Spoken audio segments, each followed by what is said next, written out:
are the foundations thereof fastened? Or who laid the cornerstone thereof, when the morning stars sang together, and all the sons of God shouted for joy?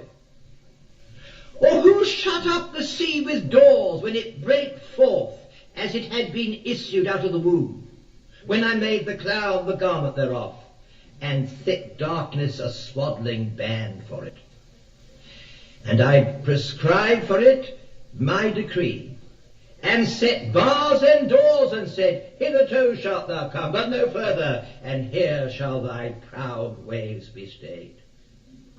Hast thou commanded the morning star, the morning since thy days, and caused the dawn to know its place, that it might take hold of the ends of the world, that the wicked might be shaken out of it?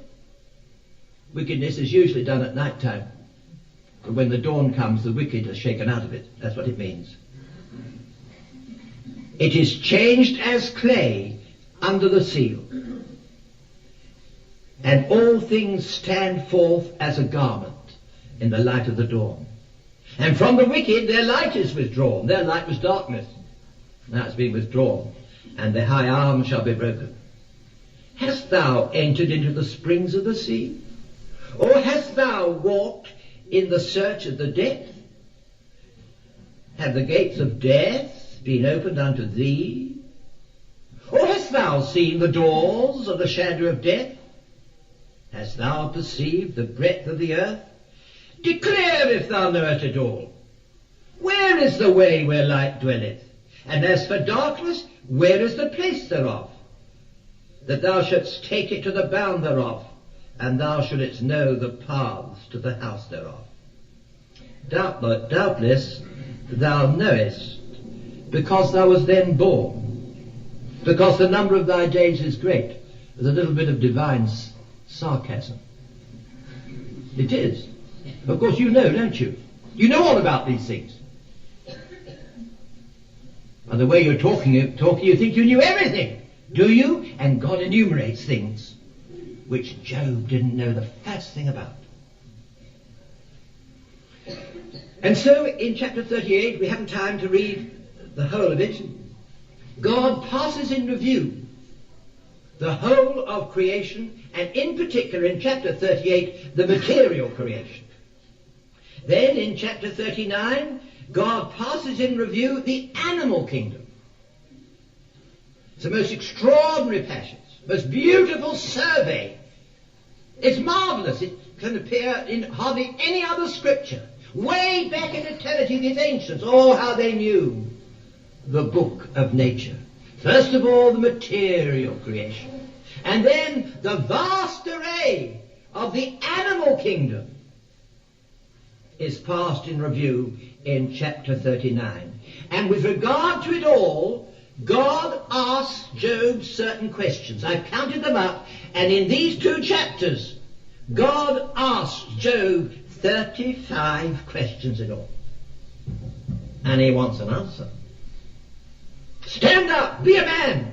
You've asked me questions, I'm going to ask you 35. And I want you to answer me. Now these questions can be grouped, I think, broadly speaking, into 2. There are those questions we begin with where. Where wast thou when I laid the foundations of the world? Or other questions which begin with who. Who shut up the sea with the doors thereof, and prescribed its bounds, saying, hither shalt thou come, and no further? And in these questions that begin with where or who, God is challenging Job's professed knowledge of things. Well, he does profess it. If in challenging God's righteousness with regard to his own affairs, he's putting himself on an equal with God. All right, if you're an equal with God, then I ask you these questions. And he asks him questions for which he hasn't got the first answer. And although science today has explained some of the things that are referred to in this chapter, because you must understand that God, in speaking to man of that day, had to accommodate himself to his limited knowledge of the science that lay behind some of these phenomena. And although science has explained some of the phenomena, it's only pushed the question further back. Well, who caused the every explanation that you give. And therefore modern science gives God an even greater opportunity to ask even vaster questions. And modern science doesn't minimize the Creator, rightly understood, but makes him appear even larger than Job could ever see. And so the questions beginning with where and who are questions which challenge Job's knowledge, which is nothing.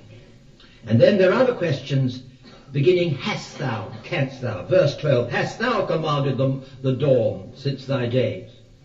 And canst thou, verse 31, canst thou bind the sweet influences of Pleiades? By the way, when I talk about the material universe, it's not only the earthly one, it's the heavenly constellations are included. It was a tremendous thing. And you have these questions, hast thou, canst thou? And these are challenging Job's fancied power. If he is in effect putting himself on a level with God, well, how does he match up? Can you do that? Canst thou? Hast thou? And all these questions are designed to one end. They are designed to humble pride. So many questions of this order are of that sort. Romans 9:20, it says, who art thou that repliest against God? Rebuke to pride. In Isaiah 51:12, who art thou that is afraid of the adversary and forgettest the Lord thy Maker? Perhaps you can't see how that's a rebuke to pride. It is. When you're frightened, it's pride. You said, oh Lord, I can't. Who in the world said you could? What pride to say you can't? You were never expected to be able to. I, the Lord, am thy God.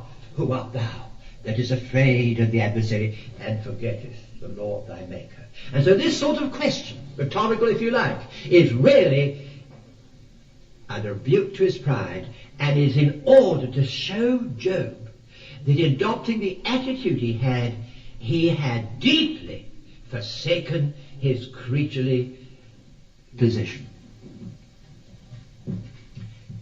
And I want to say, this is what you and I have to see. In justifying ourselves with regard to what man says about us, in saying that we are right and the other fellows have got it wrong, we have also virtually said we are right and God's wrong in allowing these things to happen. And that in turn means that we put ourselves on an equality with God and have forsaken that creaturely position which is our right and proper place. And God needs to speak to us of the pride that lies at our complainings, our self-pity, our resentment, and above all of the pride that indulges in self-justification. You say, but I was right. Well, can't you afford the accused wrongly? Can't you take it? No. And you don't like it.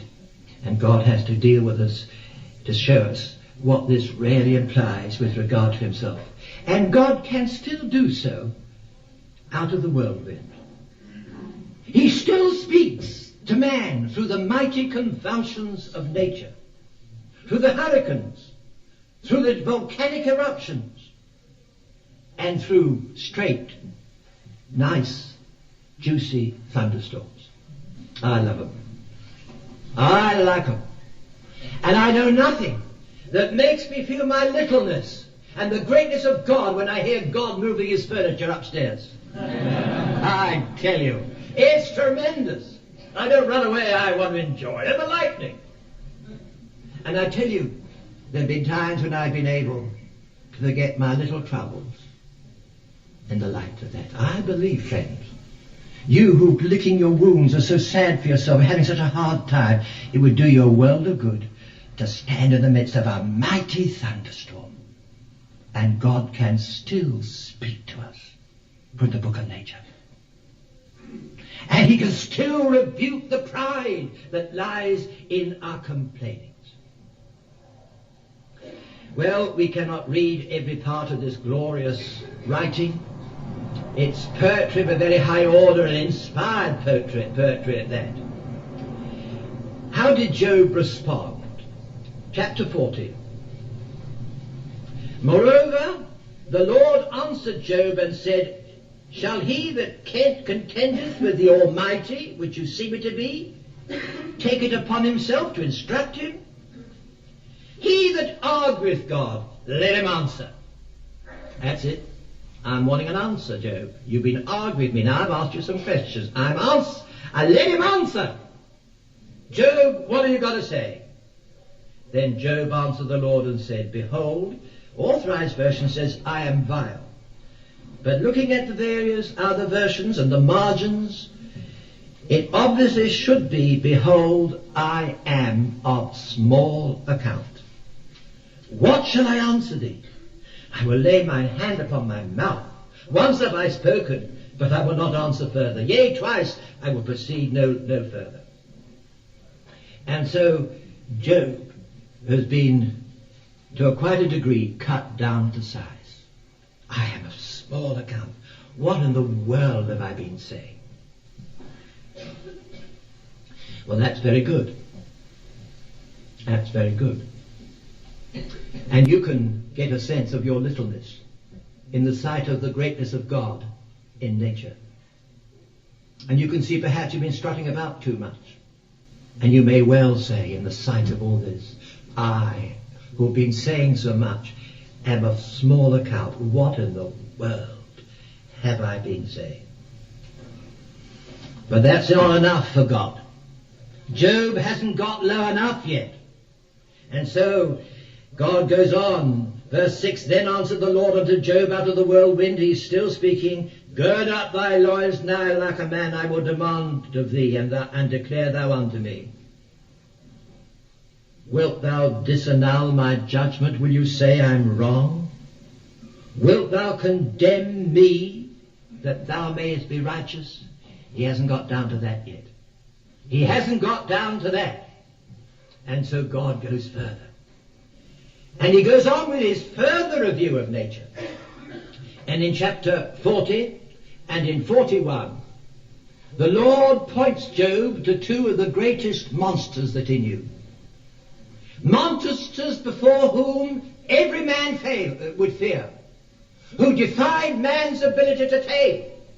And they still defy man's ability to tame. I wouldn't like to meet these fellows that God mentions, even today. And children are advised not to get too near them at the zoo, or on the Everglades in Florida. They're still around. The one is in verse 15. Behold now Behemoth, which I made with thee. He eateth grass as an ox. Lo, now his strength in his loins, and his force is in the navel of his belly. He moveth his tail like a cedar, the sinews of his stones are wrapped together, etc., etc. Verse 19, he is the chief of the ways of God. It is thought that Behemoth is probably the name given to the hippopotamus. Well, he's not a very pleasant character even in these modern days. One of the fiercest of the creatures and one of the strongest. And Job is bidden, have a look at him. I made him. I control him. Can you do that? Not on your life. And then God points Job to another huge monster. Chapter 41, verse 1, canst thou draw out Leviathan with a hook? And it is thought that Leviathan is the name for the crocodile. There may be bigger animals, but I don't know. I don't think he's a very pleasant fella. Leviathan. Can you pick him out of the sea with a fishing line? With a hook? And there's a tremendous description of Leviathan, this great monster. We've got to realize that it is poetic writing, because further on in the chapter he's breathing out fire out of his mouth, like the old-fashioned dragons. I don't think for a moment that's meant to be a scientific description of Leviathan. It's just meant to describe the fearsomeness of this great animal. And then he goes on to say, verse 33,